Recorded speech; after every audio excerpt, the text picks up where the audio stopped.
know, this is our third installment in our series on talks about the last Mexican election and the aftermath.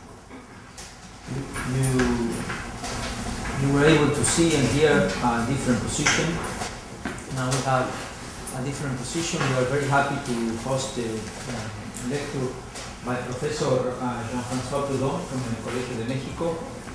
He's the academic secretary of the equivalent to the dean, academic dean of the Colegio de Mexico in Mexico, and he's a political scientist by training. Has worked extensively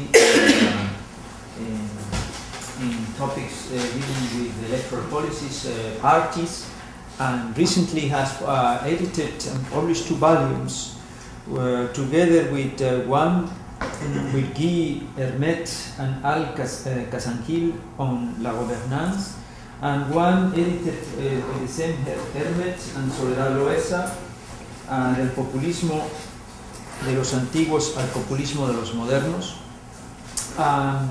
And with this lecture we will finish our analysis and examination of the recent elections. I just want to remind you of other events for this week. Tomorrow we have Professor Stanton speaking on Octavio Paz and Pablo Neruda. And Wednesday we have an event by Frank Contreras speaking on the recent events in Oaxaca. So please remember and please welcome Professor Jean-François Prud'homme.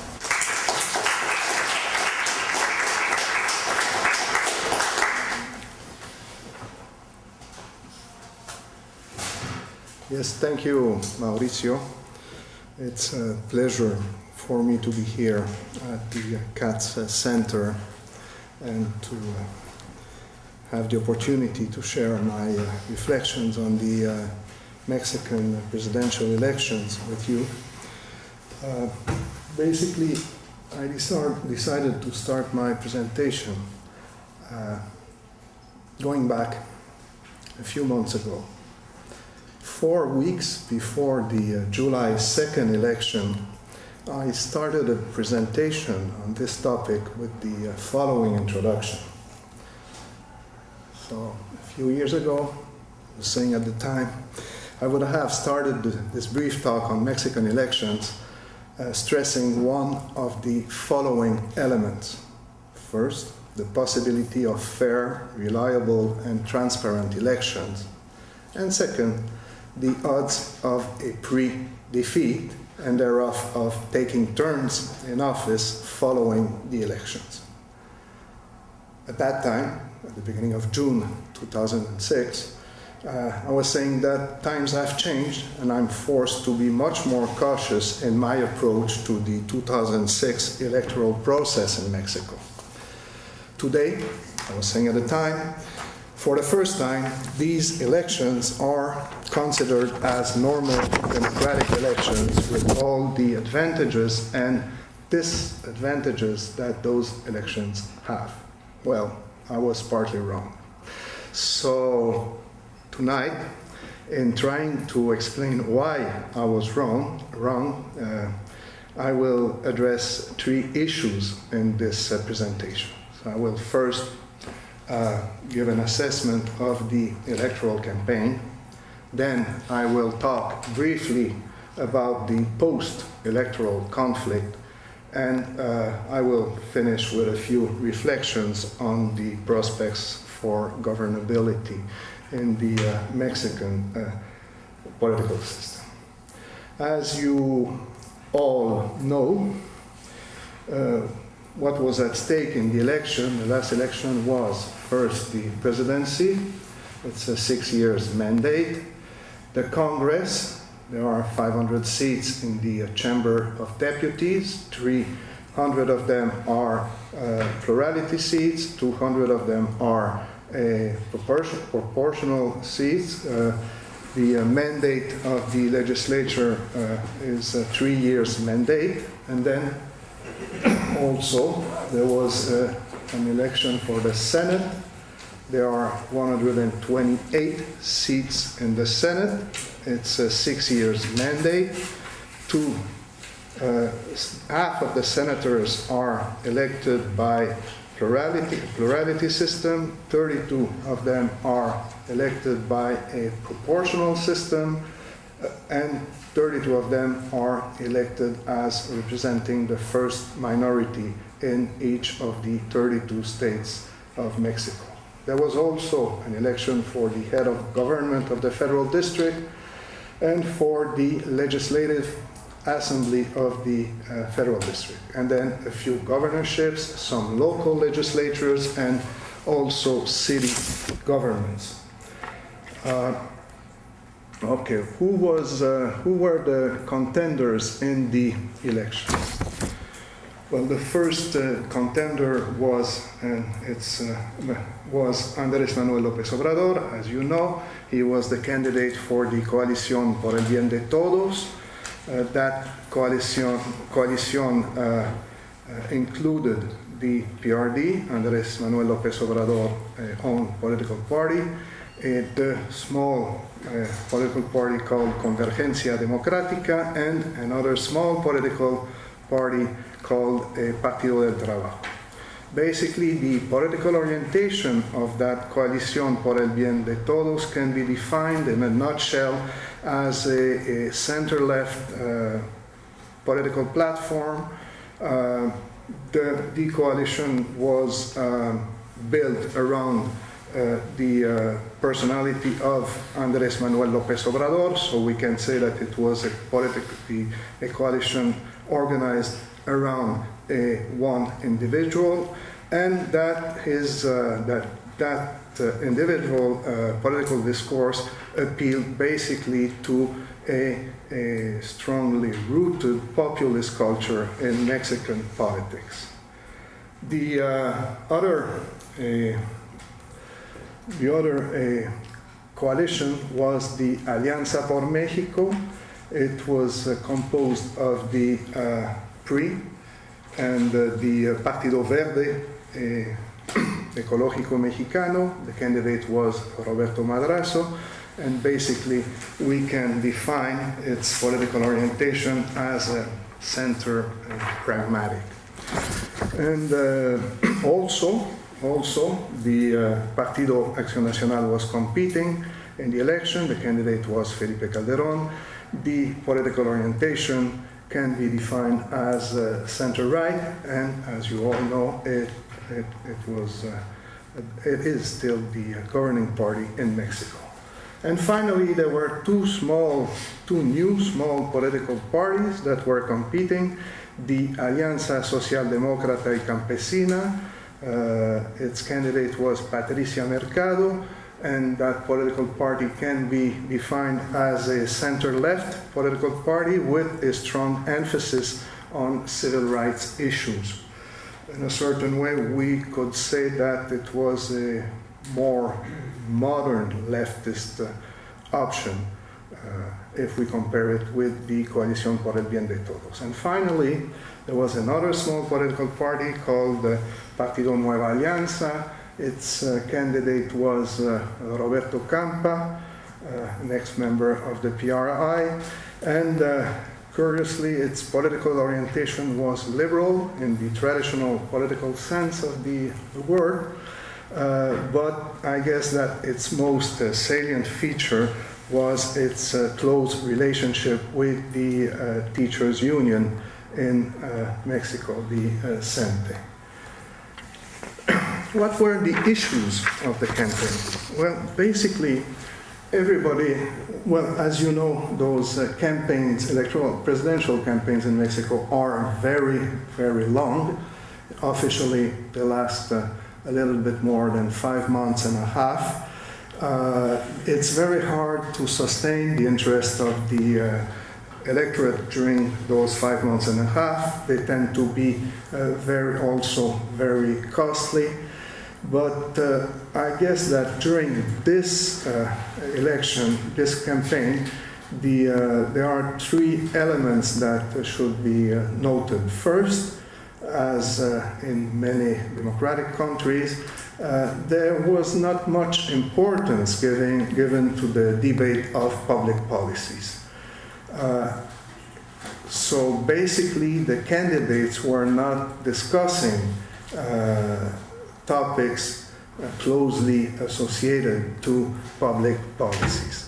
Nevertheless, even if there was no debate around specific public policies, we can say that the distribution of political support was clearly divided between left and right. So there was a certain effect of polarization at the level of the political discourse. And I guess that one way to explain this apparent ideological division would be to see a confrontation between, I don't know, what we can call a nostalgic proposal where there was a certain vision of what was the golden age of the post-revolutionary politics in Mexico against something that can be labeled as neoliberal, but that was also much more oriented towards the future. Or we can also say that it was a nationalistic project against a certain idea of opening towards a globalized world. Another element that was very important in the electoral campaign was the predominance and the efficacy of political marketing techniques. It's something that should not surprise an American public, but in Mexico there was the idea that negative advertising did not work as a device for communication device for an electoral campaign. In the year 2000, one of the candidates tried to use negative advertising, and people were saying that it backfired and that it did not work at the time. This time,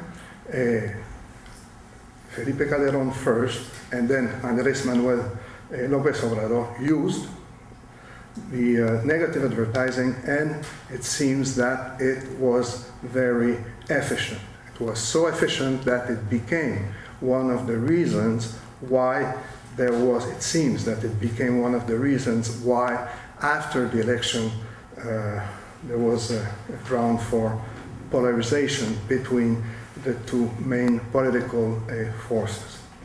If we look very rapidly at the evolution of electoral preferences during the electoral campaign, we can see that there were basically three phases during the long electoral campaign.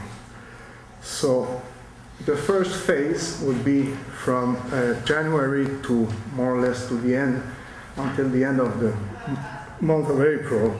And during that phase, Andrés Manuel López Obrador had a very clear lead over his main rivals.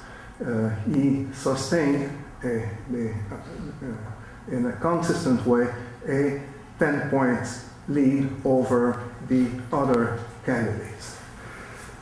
Why was it so? Basically because the attempt to impeach López Obrador while he was mayor of Mexico City brought him a lot of sympathy, not only amongst his supporters, but also with the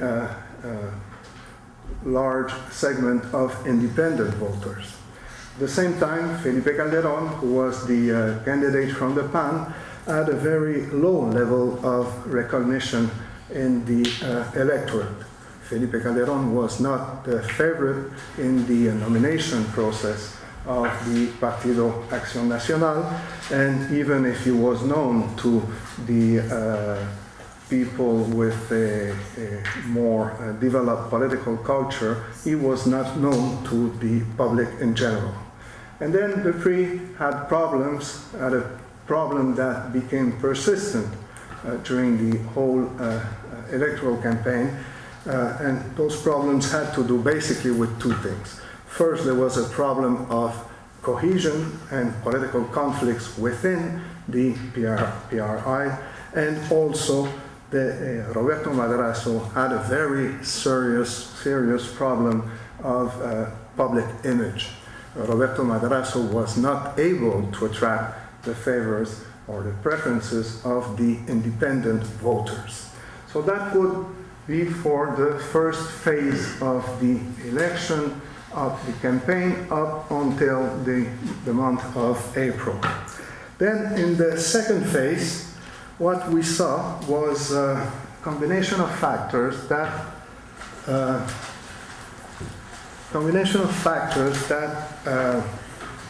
helped Felipe Calderón to take the lead in the electoral preferences. What happened? Basically, Andrés Manuel López Obrador entered into a process of confrontation with some political figures and with some groups or associations.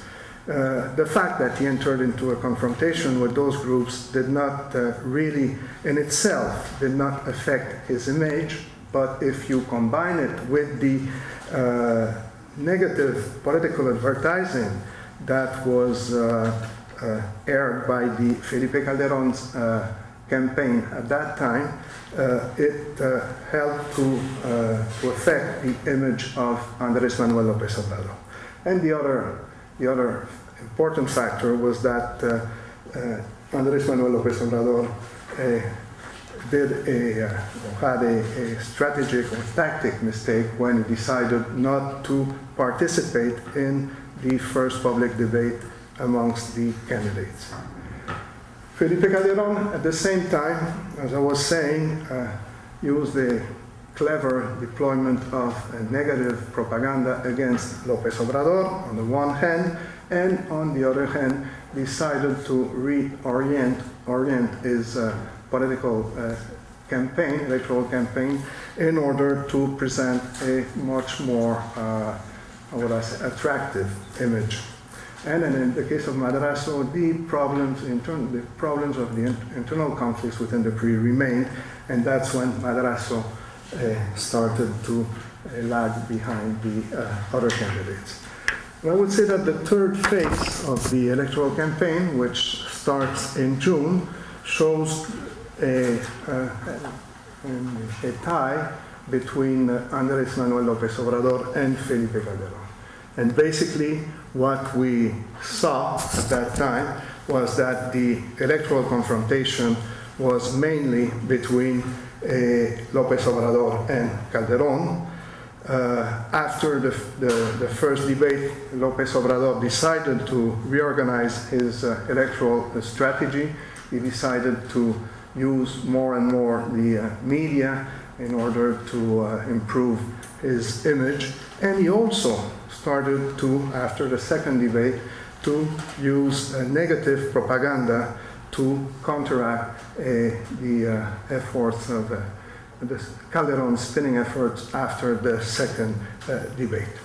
So 10 days before the election, most polls gave a very slight advantage to Andrés Manuel López Obrador. We are thinking of a 2 points advantage for Andrés Manuel López Obrador. Only 2 polls from groups associated with Felipe Calderón gave Felipe Calderón as the winner of the election. But we can say that there was a technical tie between López Obrador and Felipe Calderón. At that time, and it's important to mention it, at that time people were thinking that basically the strategic vote of the Madrazo supporter was going to favor Andrés Manuel López Obrador, and there was a general opinion that López Obrador was going to win the election. Okay, so what happened in the election? I guess that we all know what happened, what were the results. So when we look at the results, we can appreciate that the PRI had a collapse, so the center of the political party system collapsed, and that the PAN and the PRD almost ended in a virtual tie with a very, very slight margin in favor of Felipe Calderón. So it was a very close call, and as it happens in most democratic systems, when there is a slight difference between the winner and the runner-up, it puts a lot of pressure on the electoral institutions. And it also, in the case of Mexico and in the case of, how would I call it, young democracies, it also put to the test the loyalty of political actors towards the institutions. When we look closely at the results, we can see that the PAN and the PRD, this is the result for the Chamber of Deputies, had a net gain of 58 deputies in the case of the PAN and 30 deputies in the case of the PRD. So the PRD lost the presidential election, or it seemed at that point that it had lost the presidential election, but it was the PRD's best score in a legislative election since its creation in 1989. So the results of the election were lived as an electoral defeat on the side of the PRD, but if you look closely to the results, it was a very, very good result for the PRD. And it's important because when you look at it, you can imagine that the PRD could have opted for another post-electoral strategy. But I guess it's a problem of choice, and it's a problem of diagnosis of the political situation. Another thing that is very important is the fact that the PRI virtually collapsed. And it's important because if we think that the Mexican party system is a system that is organized around three main political parties and a diversity of small political parties, and that the PRI used to be at the center of that political party system, it means that there was a certain collapse of that political center. And the effect of the collapse of the political center in that party system meant that there was, at least at the level of the political discourse, there was the possibility to picture the Mexican political system as a system polarized between the left and the right, something that was relatively new in the Mexican political history.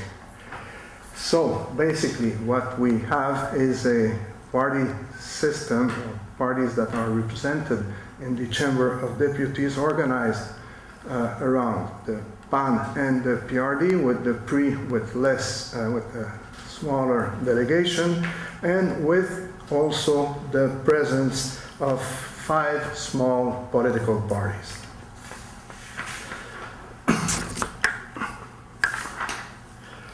Okay, if we also look at the results of the election, we can appreciate that there is a north-south geographical division in terms of political representation.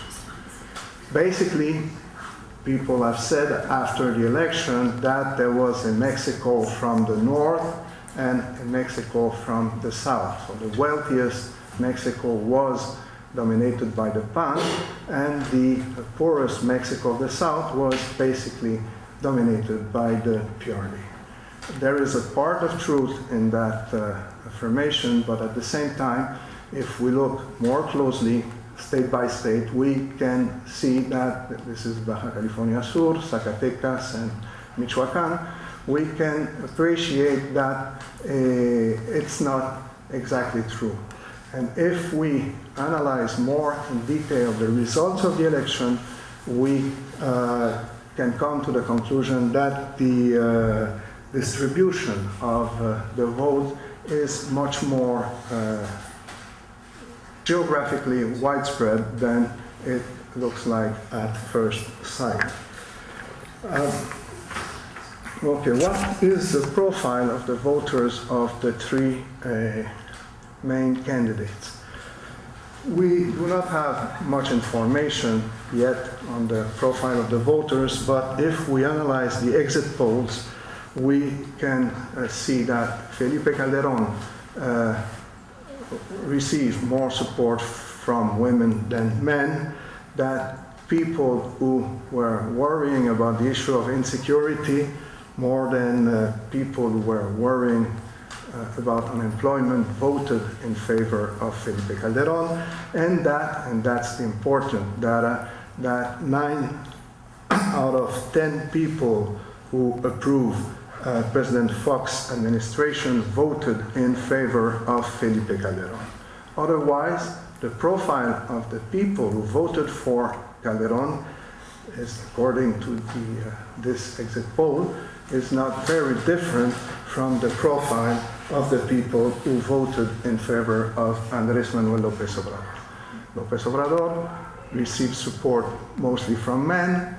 Poverty was and social inequality were the most important issues for the people who voted for Calderón.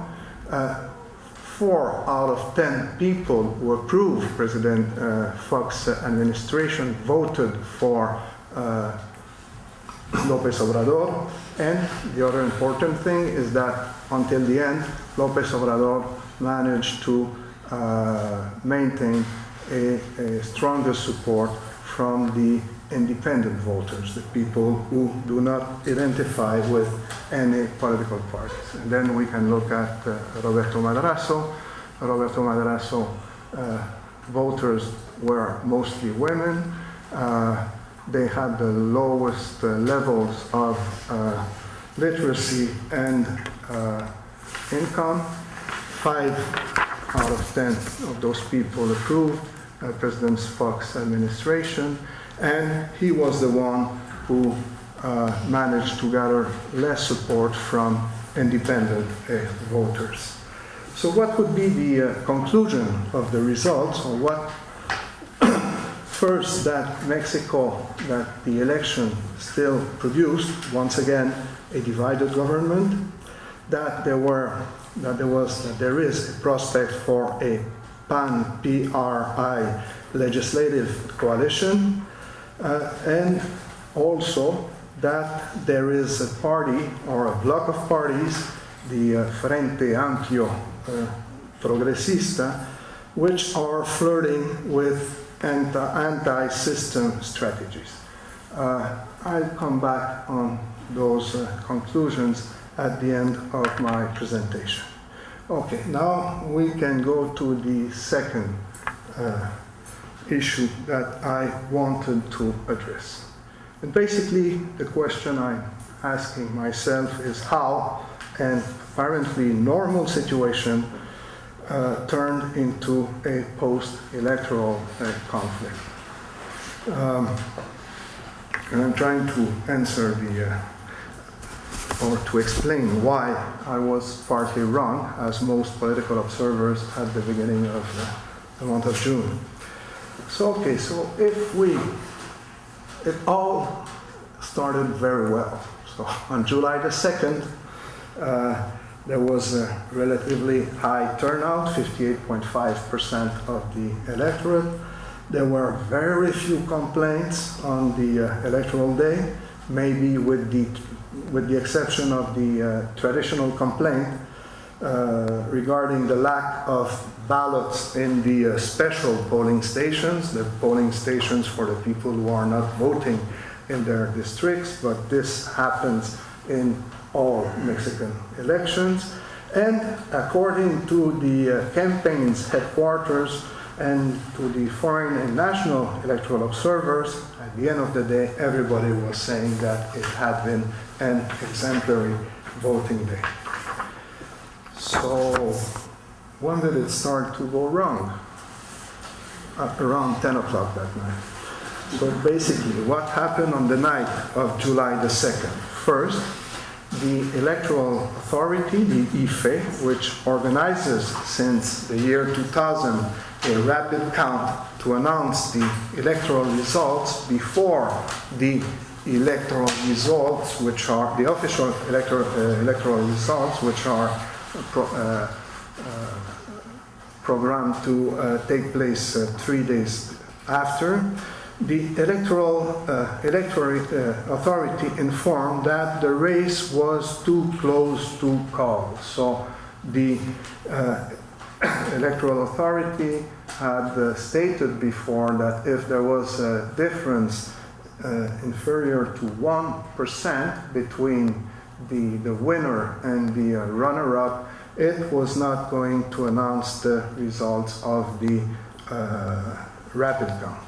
Then, also, at the same time, the returns from the program of preliminary returns, the PREP, showed a consistent tendency in favor of Calderon, although those returns were incomplete, first, and also that those returns are essentially random returns, so they do not mark any formal tendency in the results. Okay, in that situation, around midnight, both Calderon and Andrés Manuel López Obrador decided to proclaim their victory. And then the situation started to deteriorate. The following Monday, it is announced that the PREP's results were incomplete. Parties and the IFE, nobody knew that, but the parties and the IFE decided months before, the month of March, that they were not going to publish the returns from the polling stations where there were inconsistencies. So there was a certain amount of electoral returns that were not known to the public. But neither the IFE or the parties publicized the existence of the agreement. And they didn't publicize neither the existence of those hidden archives. So from then on, a perfect election day turned into a post-electoral conflict. Was it expected? Yes and no. Most political observers thought that an Andrés Manuel López Obrador defeat by a small margin could lead to a post-electoral conflict. So it was not a surprise to most of the analysts and the political observers. This is why, a month before the election, the IFE managed to negotiate a pact of civility between the political parties. And everybody thought that that pact of civility was enough to guarantee the absence of political conflict or post-electoral conflict. It was wrong also. Why was it so? Well, I guess that there are many reasons to it. But I guess that one of the important reasons has to do with the fact that Andrés Manuel López Obrador, the people from the Coalición por el Bien de Todos, and I would say most political observers believe that Andrés Manuel López Obrador was going to win the election. And there was no B plan.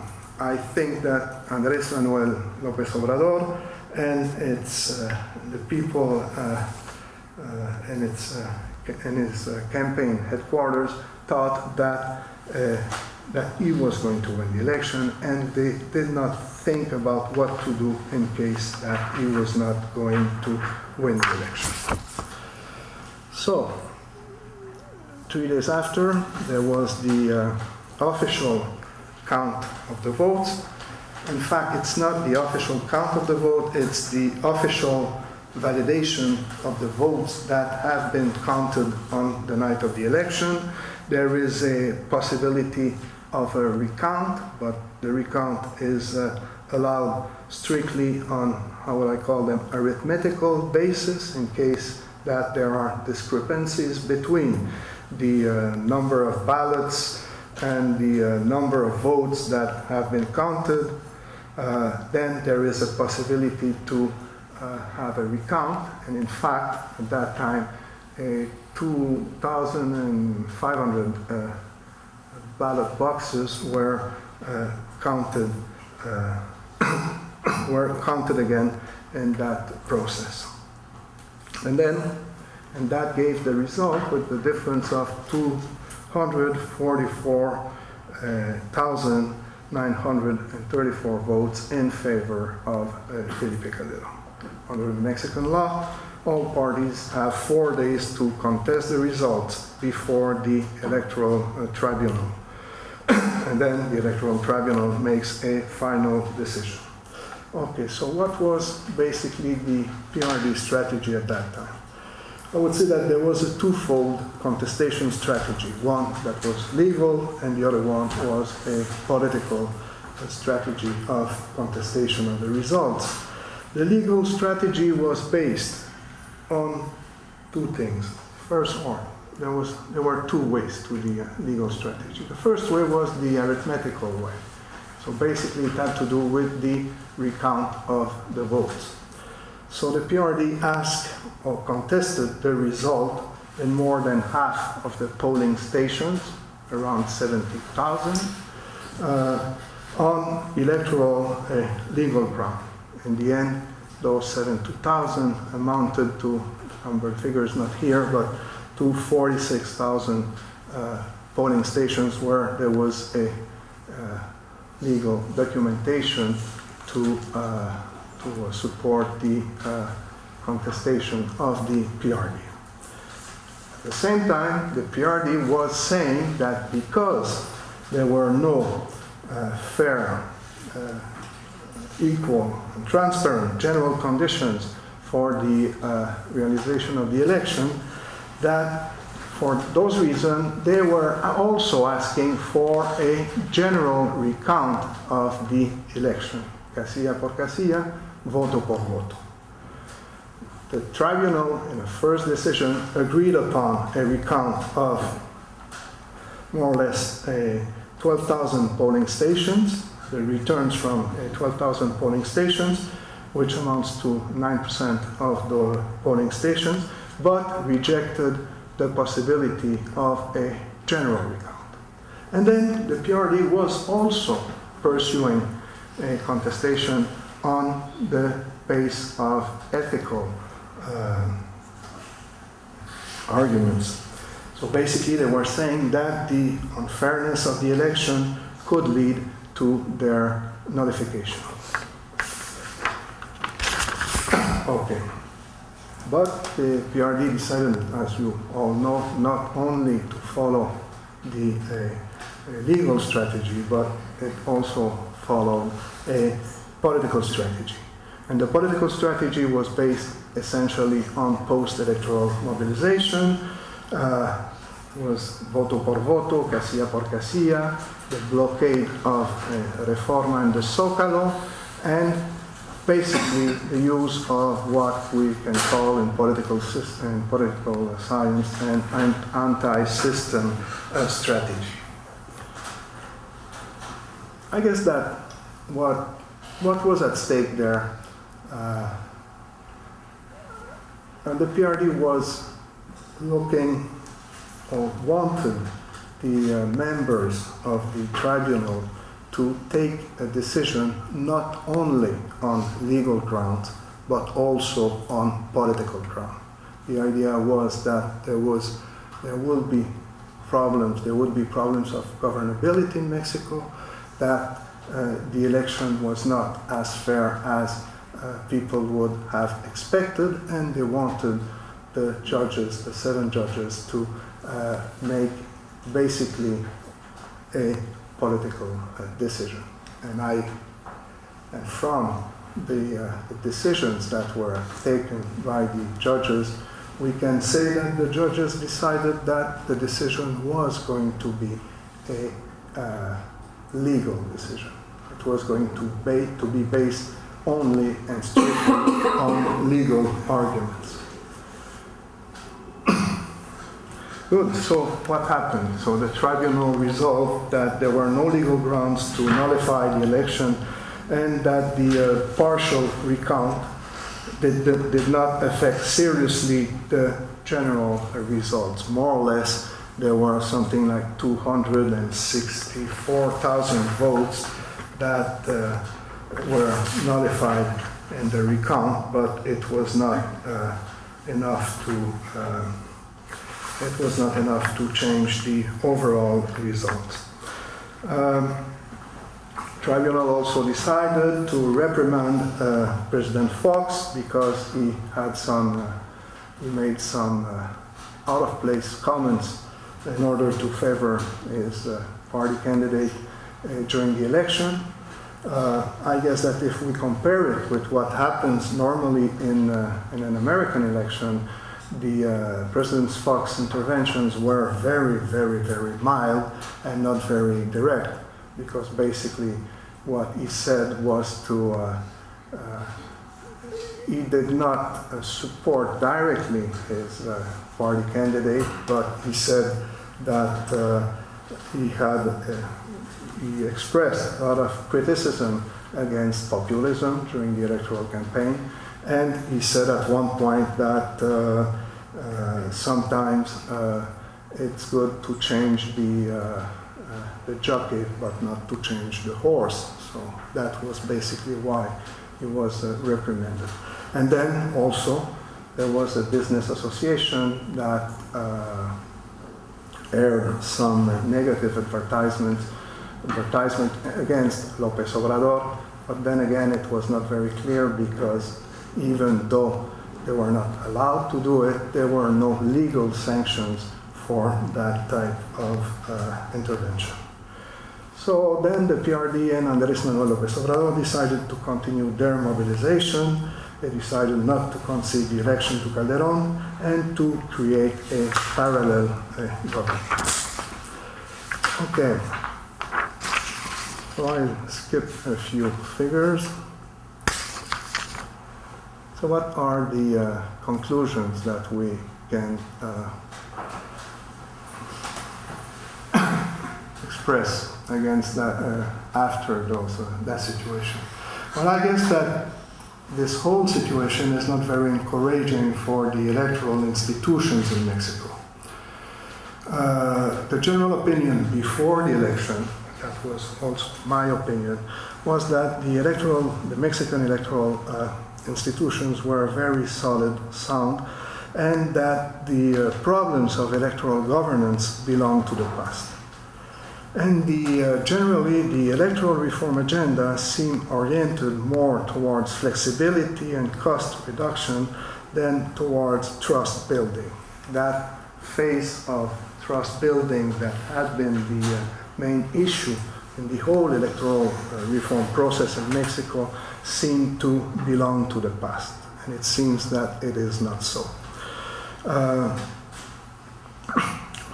So it's very hard now to say how it affected the confidence or the trust of the people in the electoral elections in Mexico.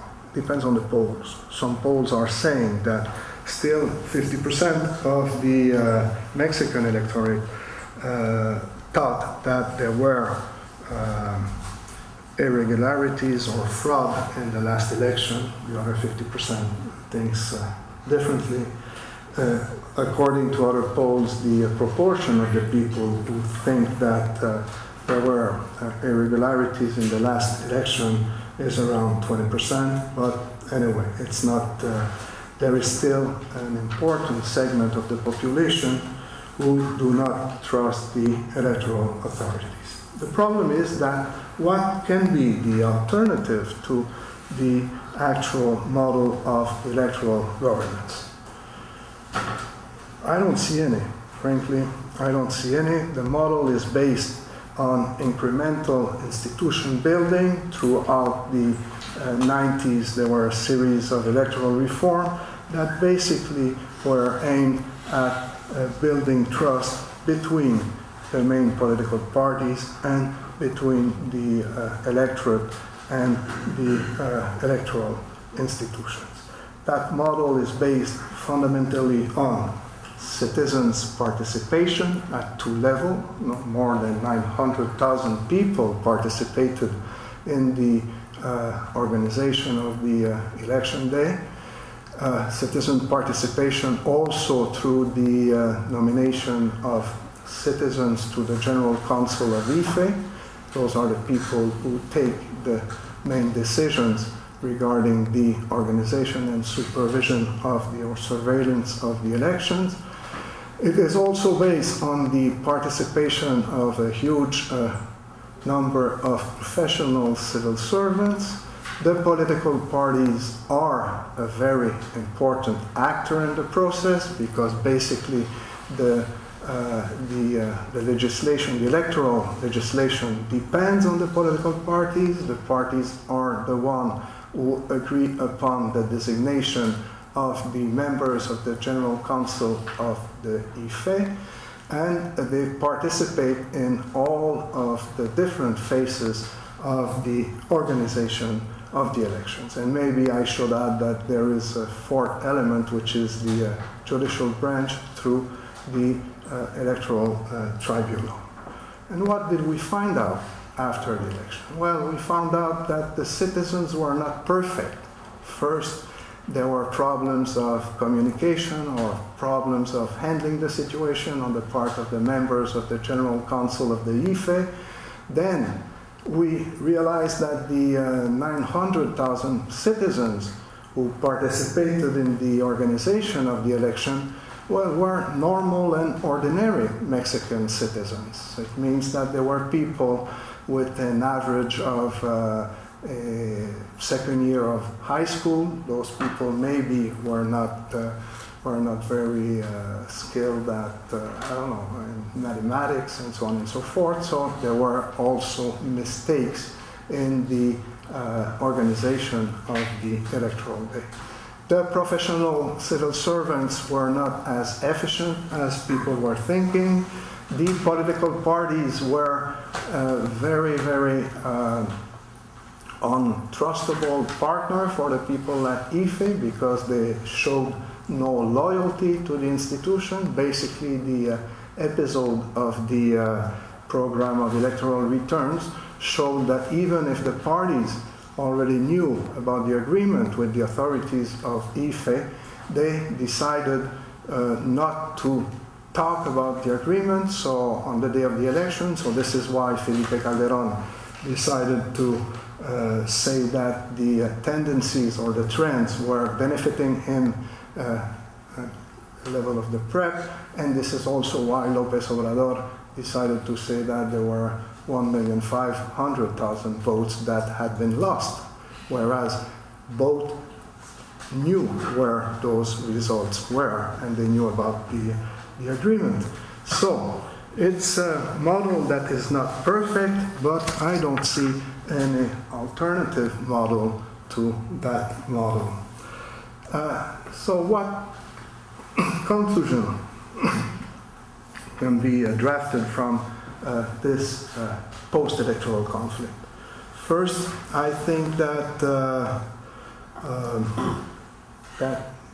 democratic institutions in Mexico are still very fragile.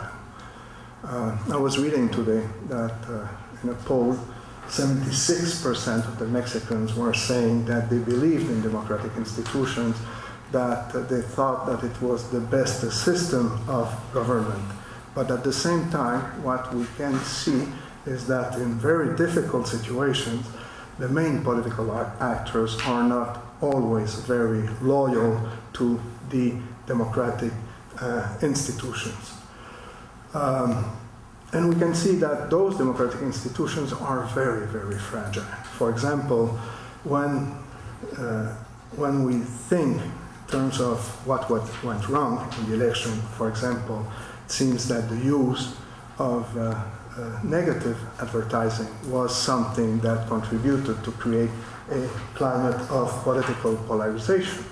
However, when I was watching on TV 3 weeks ago in Virginia, the campaign for the Senate between Webb and Allen, it seemed, that in Mexico the negative advertisement was very mild in comparison with what politicians do here in the U.S.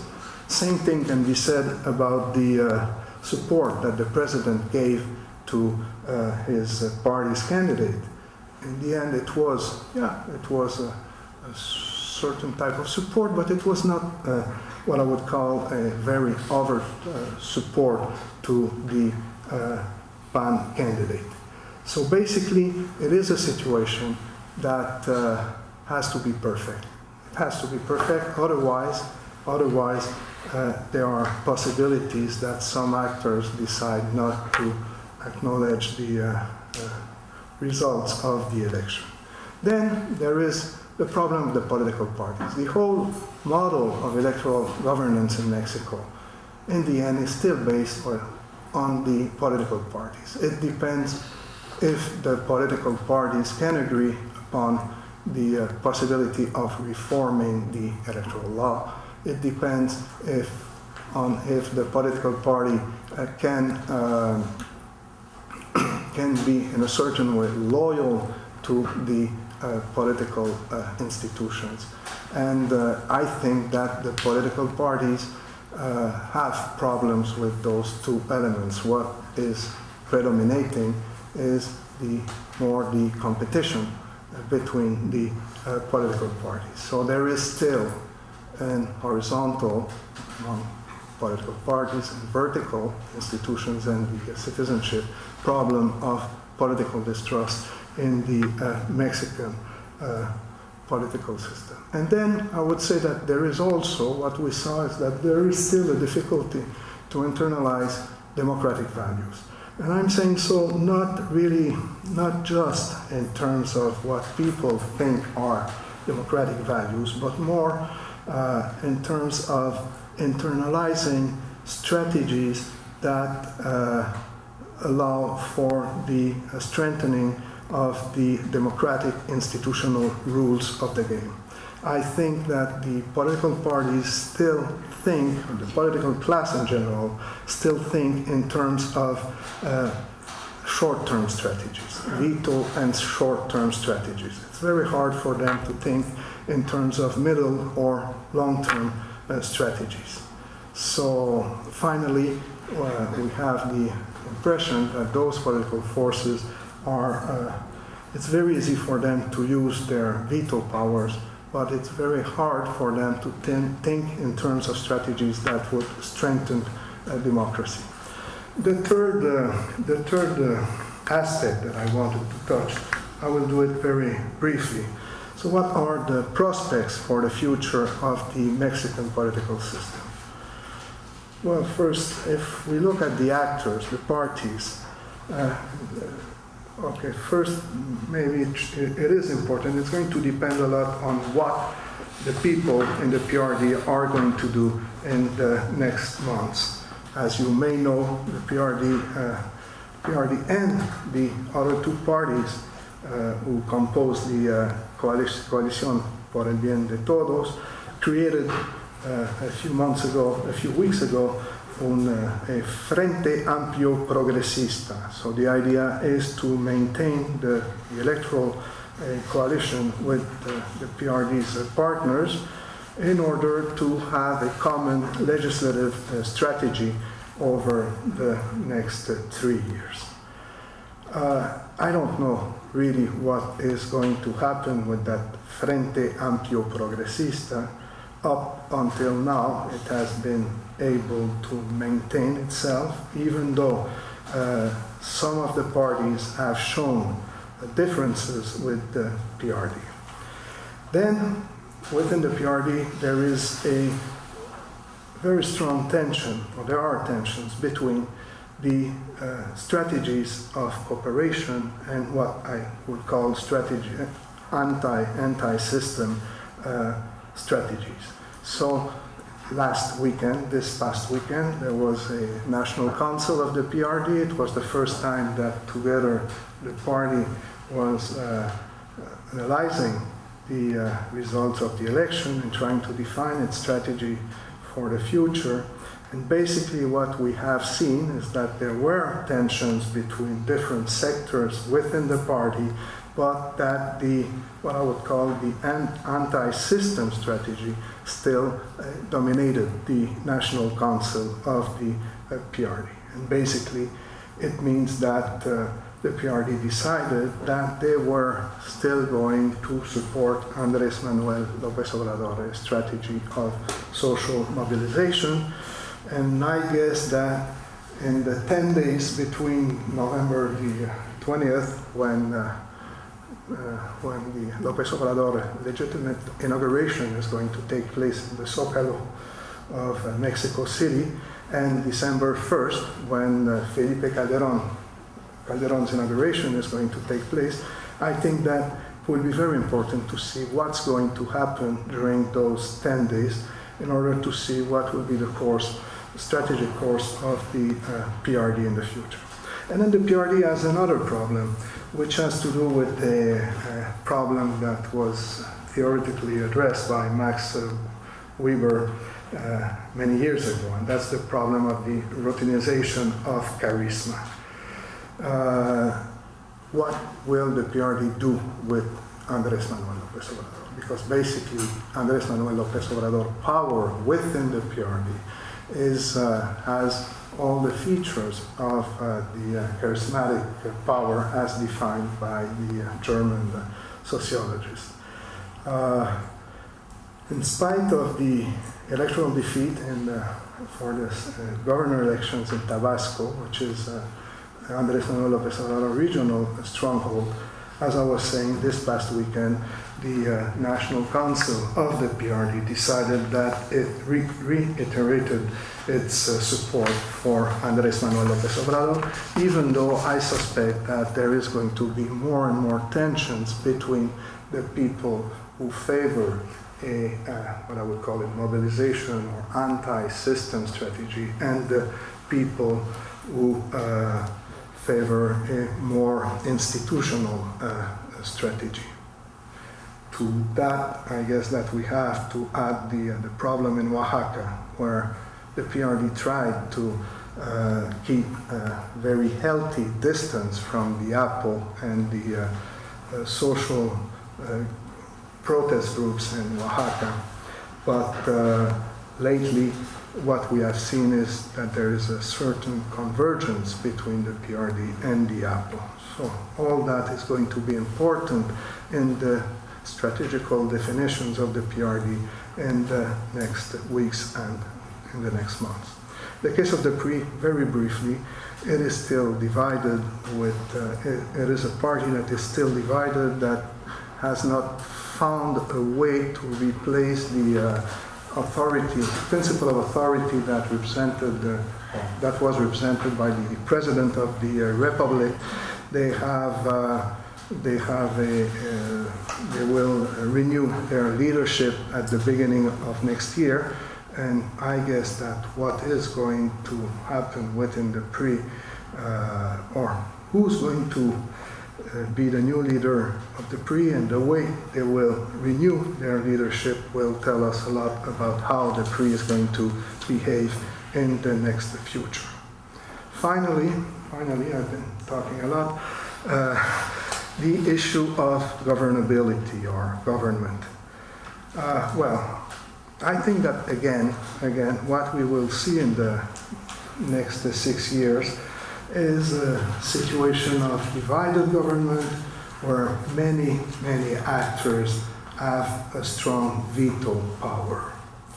So this is not, Felipe Calderón will need support from a fraction of the PRI delegation, both in the Chamber of Deputies and in the Senate. He would need the support at least of 45 deputies from the PRI in the Chamber of Deputies, 14 senators, and support from some members of the Partido Verde, Nueva Alianza, and Alternativa.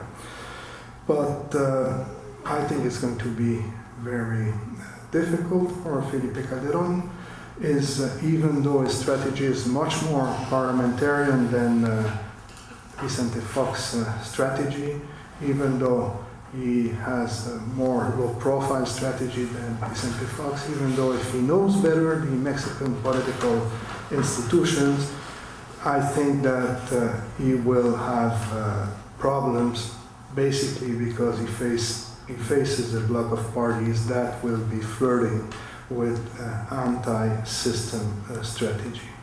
So what we can expect is a very complex political interplay where the political efficiency of the democratic institutions will be again put to the test. So I don't think we cannot expect very spectacular measures coming from a Calderón administration, because I think that the structural conditions are going to play against those possibilities. And that will be it. Thank you.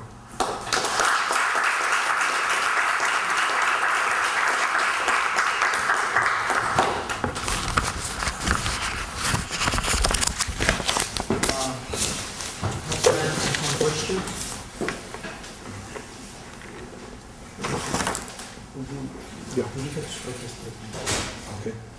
Yes. I was in Mexico City during the election, and what I saw was a very, very excited, positive, mature electorate, and a very immature party process. And I contrast that with the United States, where we don't get the kind of turnout that they had in Mexico City. It was so impressive. How excited people were to be voting, how excited they were about participating in the process, and they knew that it might be difficult or close, but they were ready to do it. Versus here, where we get such low turnouts, even in the most critical times, and the parties are completely sophisticated and mature and slick, and it seems that the people just get less and less interested, intelligent, enthusiastic, they're apathetic, they're ignorant, they don't pay attention, and that's why we have the kind of campaigning that we do. I mean, I'm more optimistic about the electoral process in Mexico and about democracy in Mexico, because I see this enthusiasm of the people, their hunger for this, and the parties need to catch up. Does that have any resonance? Well, as I was telling you, 76% of the people in Mexico value very, very highly democracy, the democratic system of government. 58.5% turnout in Mexico is very low, because usually the turnout is, well, it's not very low, but it's lower than in most presidential elections. Yeah, people are enthusiastic about democracy, but at the same time, I would say that there are elements in the party system that gave them a certain control on political life, and it makes them less sensitive to the opinion of the citizenship and the electorate in general. One of the peculiarities of the process of reform, electoral reform, and reform of the party system in Mexico is that it gave solid guarantees to the already established political parties. So basically, this is a system very beneficial to, I would say, the three main political parties, the PRI, the PAN, and the PRD. And maybe this is why they are not so sensitive to that enthusiasm that you are referring to. They receive very generous public funds in order to undertake their activities. the last electoral campaign. In the last electoral campaign, it was something that amounted to more than $500 million in order to support their activity.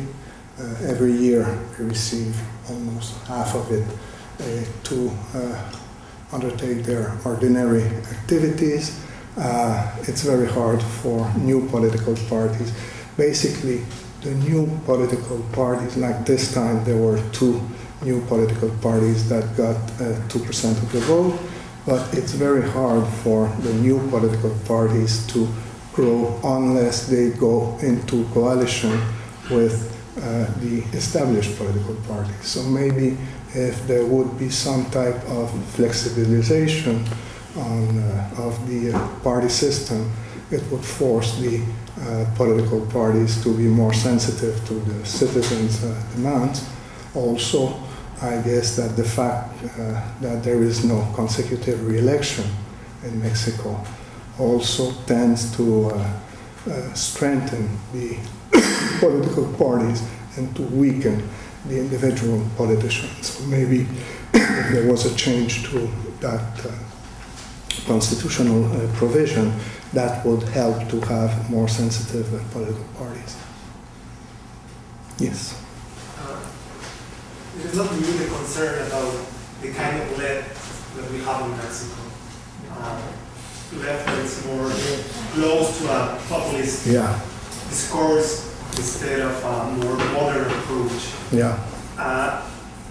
What do you think after the election with López Obrador radicalization and with the perception in a large part of the left that now that they went through the institutional channels were cheated by the right and not respected what could be a fair success and the position that now PRD is taking to support, at least at the moment, the strategies followed by López Obrador. Do you think that is closer or it's more difficult, the possibility of having a more modern left in Mexico, being from PRD or coming from a different option? Well, basically I share your concern about the left in Mexico. When I was mentioning that, when you look at the results of the election, you find out that yes, López Obrador did not win the presidency, and there was no B plan in order to think of what to do, having lost the election. But on the other hand, it's the first time that the PRD has such a strong delegation in Congress. So I guess that another way to look at the situation would have been to say, okay, we lost the election, we're going to contest the election at the legal level, but if we lose, we're going to concede the victory to López Obrador, and maybe that in 3 years we're going to win the majority at the Congress level, and maybe that in 6 years we will have a strongest chance to win the presidency. Why the PRD, López Obrador, members of the coalition did not think that way, I don't know. No, I guess that I know, but I think that it would have been a more modern way of appreciating the situation and of designing a strategy for the future. At the same time, there are things that I think have a certain weight in the explanation of the situation. First, the PRD is not a very institutionalized political party. Second, the PRD, in its very short history, the PRD has been depending most of the time of a very strong figure or personality. Before it was Cuauhtémoc Cárdenas, and now Andrés Manuel López Obrador ended up substituting the charismatic figure of Cuauhtémoc Cárdenas. So I think that it's something that is part of the very short history of the PRD. And during those moments when the charismatic figure is very strong, when it has a strong political appeal, most of the time it is when the PRD looks more like a social movement and recurs to strategies of social mobilization than when the PRD does not have such a strong figure, individualistic figure. So I guess that it's part of the explanation. And then there is another problem, but it's very difficult to grasp, and it has to do with history, it has to do with culture, it has to do with how in a very unequal society where there is no tradition of strong leftist party, how you get to the people. And I guess that would be an almost general problem to Latin American countries or a few Latin American countries. So that populist tradition is very, very strong. And it is so strong that basically when you looked at the Proyecto Alternativo de Nación, it was like a nostalgic manifest of the past in a certain way. You know, it was like trying to reproduce the golden age of the post-revolutionary Mexico. So I don't know. That would be my answer, you know, and it's something that I think that we have to work on, and I also think that the leftist politicians in Mexico will have to work on. Last weekend, during the National Council of the PRD, they announced that next May there is going to be an extraordinary Congress of the PRD in order to lead to the re-foundation of the PRD. I don't know what's going to come out from that Congress, but we'll have to watch it. Yeah, please. Yes, I have three questions. Okay. First, I'd like to push a bit more about this question on the left. Mm-hmm. What do you think are the short and medium-term consequences of AMLO's post-electoral actions on the left? That's a good question. The second question has to do more with fraud. Part of AMLO's post-electoral strategy was charging fraude hormiga. I'd like to know what you think about fraude hormiga. Do you find it problematic? Do you find it difficult to prove? And then for my third question, I'd like to push a bit more about the issue of governance and the future of governance in Mexico. So Fox's sexenio showed us many things about the current Mexican political system, one of which being the importance of Congress in getting things done. So what do you think the interaction will be between Congress and Calderon? Specifically, will there be more gridlock than we saw between Fox and the Congress? And also, what issues do you think will be particularly contentious and difficult and will be tied up in Congress? And here, I don't mean issues of legitimacy. I mean, though I'm sure this will be very salient for Calderon. I mean more issues of politics, economics, society. Okay. Short and medium and long-term prospects for the PRD. Actually, no, not for the PRD, the left. For the left in general. Yeah. Okay. Well, basically, I think it's going to depend on the political future of Andrés Manuel López Obrador. I think that this is why I was mentioning the problem of routinization of charisma. You know, how the PRD and the left in general, because there is a possibility that the refoundation of the PRD would be oriented toward the inclusion of convergencia, of El Partido del Trabajo, you know, in a new political movement, no, or political party. So there is a possibility that that will happen. Short and long-term prospects for Andrés Manuel López Obrador. Personally, I think that the best thing for him would have been to get more and more involved in the party, in his party's affairs, and trying to be, again, maybe the president of the PRD.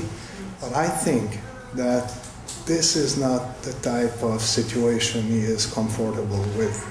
So this is why is decided that he was not, in the end, he was not going to form a shadow cabinet with members, with deputies and senators, following a more, I don't know, parliamentarian or British way, but that he will create a, how do you call it, gobierno legítimo, basically surrounded by his old collaborators, you know, the people who were with him in the government of the GDF.